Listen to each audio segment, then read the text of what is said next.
The workshop smelled like ozone and burnt metal.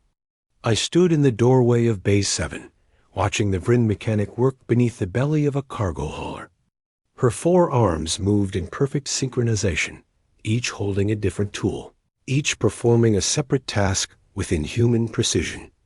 Blue sparks cascaded from her welding torch, painting shadows across the hangar floor. "You are late," she said, without looking up. "Traffic was bad," I replied, which was a lie. Traffic was always bad on Station Terminus. I had simply been nervous. Her name was Kessa, and she was the best ship mechanic in 3 sectors. She was also, apparently, in need of a companion. The job posting had been strange. Not a crew position. Not an assistant role. Just companion. Someone to unwind with after long shifts. The pay was excellent, and I needed the credits. Kessa slid out from under the hauler on a hover pad. She was tall, even by Vryn standards, easily 7 feet when standing. Her skin was a deep violet, marked with bioluminescent patterns that pulsed faintly with her heartbeat. 2 large eyes, completely black, fixed on me with an intensity that made my stomach tighten. "You are human," she said. "The posting didn't specify species." No, it did not. She set down her tools, wiping her hands on a rag that immediately disintegrated from the chemical residue. Most humans find Vryn unsettling. Most Vryn find humans chaotic. The corner of her mouth twitched. It might have been a smile. "Come, shift is ending." I followed her through the station corridors. Terminus was a trading hub, a massive wheel spinning in the black between civilized space and the frontier. Every species in the known galaxy passed through here eventually. The crowds parted naturally around Kessa. She had that effect. Her quarters were larger than I expected. One wall was entirely transparent, showing the stars beyond. The other walls were covered in shelves, holding hundreds of small mechanical objects. Puzzle boxes, clockwork toys, tiny engines that served no purpose except to run.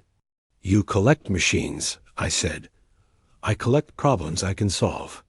She moved to a cabinet and produced a bottle of clear liquid. Vryn synthesized alcohol. Compatible with human biology. Probably. 73% certain. I took the glass she offered. The liquid burned going down, but in a pleasant way. Kessa poured herself a much larger portion and drank it in one smooth motion. "Why do you need a companion?" I asked. She was quiet for a long moment, staring out at the stars. "Vryn are not social creatures. We work alone, live alone. But I have been on this station for 6 years. The solitude is becoming difficult. You have coworkers. They fear me. My efficiency makes them uncomfortable. Humans fear what they cannot match. Aliens fear what they do not understand." She refilled her glass. "You did not fear me in the hangar. I was terrified. But you came anyway. That is different than fear that prevents action." She settled into a chair that adjusted automatically to her frame. "Sit. Tell me why you need credits badly enough to accept a strange job from a Vryn." I sat. The chair was surprisingly comfortable. "I'm trying to book passage to the outer reaches. My brother joined a colony ship 3 years ago. Communications went dark 6 months back. The company says it's just equipment failure, but they're not sending anyone to check. So you will go yourself." Someone has to. Kessa's bioluminescent patterns pulsed brighter for a moment. Loyalty to family. This is very human. What do Vryn value? Competence, function, purpose. She paused. "We do not have siblings. We are hatched in batches, but we do not bond. I find human attachment fascinating and inefficient in equal measure." We talked for hours. She asked endless questions about human culture, human emotions, human irrationality. I asked about Vryn engineering, about the ships she'd built, about the theoretical limits of faster-than-light travel. She was brilliant. Not just skilled, but genuinely innovative. She saw problems in machinery the way artists saw composition in chaos. "You are easy to talk to," she said eventually. "This is unexpected. You're not what I expected either." "What did you expect?" "Someone colder. More alien." Her patterns flickered in a way I was learning meant amusement. "I am very alien. You are simply adaptable. This is the human advantage. You are weak, slow, fragile. But you adapt to anything. You make companions of predators. You live in environments that should kill you. You befriend creatures that have nothing in common with you." She leaned forward. "You will return tomorrow?" "That's the job. Good." I returned the next day, and the day after, and the day after that. A routine developed. I would arrive at the end of her shift. We would return to her quarters. She would drink her synthesized alcohol. I would drink something that probably wouldn't kill me. We would talk. She taught me about ship systems. I taught her about human music. She explained quantum mechanics. I explained why humans kept pets. She demonstrated her latest mechanical puzzle. I showed her pictures of Earth forests. "Your planet is so wet," she said one evening, studying an image of a rainforest. "Vryn Homeworld has 3% surface water. We find your oceans disturbing. So much wasted space. We find them beautiful." "Yes, you find beauty in the strangest things." She set down the display. "I have a question. It may be intrusive. Ask. Do you enjoy this? Our time together?" I considered the question seriously. "Yes, very much. Why?" "I give you no credits beyond our arrangement. I provide no advancement opportunities. I am not even pleasant company by human standards. You're interesting. You're honest. You don't play games or hide what you're thinking." I paused. "And I think you're lonelier than you want to admit."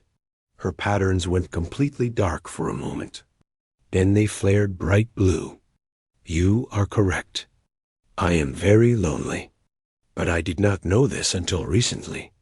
Vryn do not have a word for loneliness. We have a word for insufficient stimulation. A word for reduced efficiency due to isolation.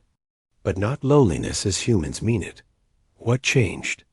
I watched a human crew celebrate after I repaired their ship. They embraced. They laughed. They shared a meal together. And I felt something I had no name for. She looked at me directly. I felt that I was missing something essential. Something that had nothing to do with function or purpose. "Connection," I said quietly. Yes, 3 months passed. The job became more than a job. Kessa was my friend. Perhaps my best friend, despite the differences between us. She helped me research colony ships and transmission patterns. I helped her understand the human clients who sometimes baffled her. One evening, she greeted me with unusual agitation. Her patterns were flickering rapidly. "I have information about your brother's colony." My heart stopped. What information? The communications failure was not equipment malfunction. It was deliberate. The colony discovered something valuable. The company is suppressing information to secure exclusive rights before other parties learn of it. Is he alive? Sensors show life signs consistent with the original passenger manifest. Your brother is likely safe. The relief was overwhelming. I sat down heavily. Thank you. I've been so worried. You will still go? Of course. He needs to know what the company is doing. Kessa was quiet for a long moment. I will take you. What? I have a ship. I have been building it for 4 years. It is nearly complete. We will go together. You will find your brother. I will ensure you return safely. Kessa, that's too much. You can't just leave your work. Why not? I have sufficient credits. The work is becoming repetitive, and you are my companion. This is what companions do, yes? They help each other with important matters. I stared at her, this alien creature who had somehow become the person I trusted most in the universe. You'd really do that? I find your company valuable. I do not wish to lose it. Her patterns brightened. Also, I am curious about what the colony discovered. And I have never field-tested my ship properly. This serves multiple purposes. I laughed. It came out half as a sob. You're a good friend, Kessa. Friend. She repeated the word slowly. Yes, I believe that is accurate. You are my friend. I was not certain humans and Vryn could be friends. But we have proven it is possible. We have. She stood, moving to the viewport. Tomorrow, I will file the flight plan. We will depart in 1 week. This will give me time to complete the final systems checks. I joined her at the window. Beyond the glass, the stars turned slowly with the station's rotation. Somewhere out there was my brother. And now I had a way to reach him. Thank you, I said again. Kessa's patterns pulsed in that way that meant contentment. You helped me understand something important. Vryn value competence and function, yes. But perhaps we have been missing something.